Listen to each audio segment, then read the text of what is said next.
Class 8th. Myself Leena Devaya, your science teacher. Today, let us study a new lesson from science, that is microorganisms, friend and foe. What are microorganisms? We all know about the living organisms such as plants and animals. Even human beings come under the group of animals. One more group of organisms which cannot be seen with our naked eyes are the microorganisms, or it is also called as microbes. That means you cannot see them with the unaided eyes. You have to use a microscope in order to see them. You might have observed in rainy season where the bread gets spoiled and its surface gets covered with grayish white patches. Or you might have seen black round structures, tiny structures in the bread.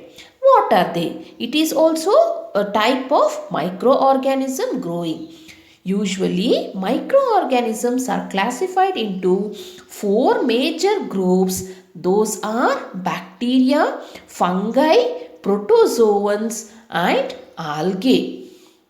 Not all the algae, few algae. So, we will see to the figure of different microorganisms now.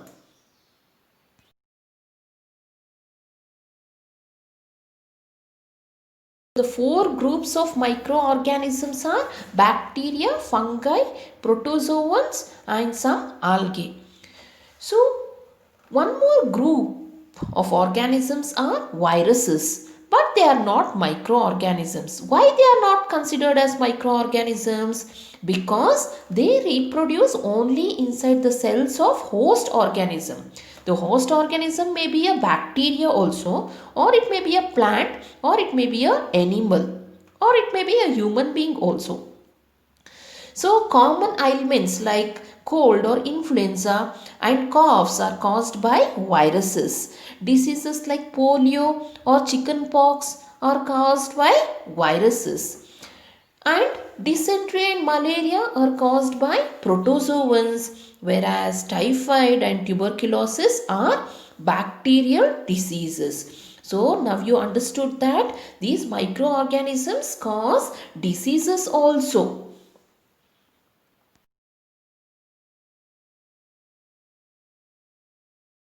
Where do microorganisms live? You must know that microorganisms may be unicellular or it may be multicellular also. For example, for unicellular organisms, microorganisms are algae and protozoans. Whereas we have examples like algae and some fungi for multicellular organisms also. And if we think about the environment in which they live, it varies. They can live in all types of environment, varying from hot climate to very cold climatic conditions also. It can live in deserts as well as in marshy lands also. And some microorganisms are found or they live inside the body of animals including human beings. Some microorganisms can grow very freely. Microorganisms are useful for the large scale production of alcohol, wine and acetic acid. Yeast is also used for the commercial production of alcohol and wine. And for the production of yeast, it is grown on natural sugars which are present in grains like barley and wheat. As I explained earlier that microorganisms are useful as medicines also. So whenever you fall sick, your doctor might have given you antibiotic tablets or capsules or injections such as penicillin. So these medicines kill or stop the growth of disease causing microorganisms in your body. So what they do? They kill the microorganisms or they stop the growth of the disease causing microbes which are present in your body. So those medicines are called as antibiotics. And some of the common antibiotics are streptomycin, tetracycline, erythromycin, which are prepared from fungi and bacteria.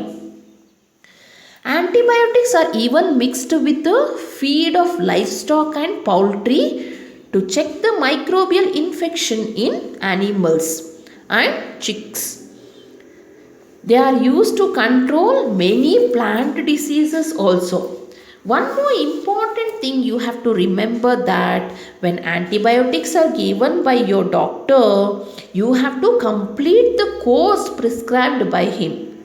Okay? Otherwise, the antibiotics will not work whenever it is actually needed by the body. It means if you take the antibiotics in wrong doses, it may make the drug less effective when you might need it in future. If you take the antibiotics unnecessary, it will kill the beneficial bacteria that is present in your body. Okay? So, don't take antibiotics unnecessarily. Only with the help of your doctor, as prescribed by him, you have to take the antibiotics.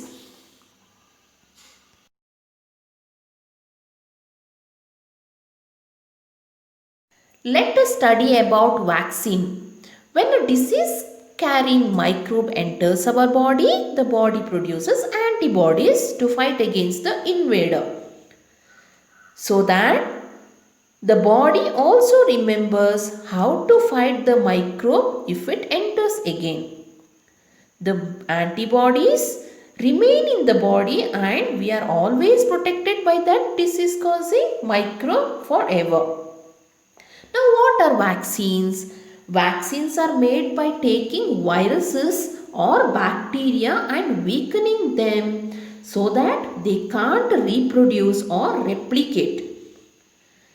So, they cannot replicate at all. It remains in our body.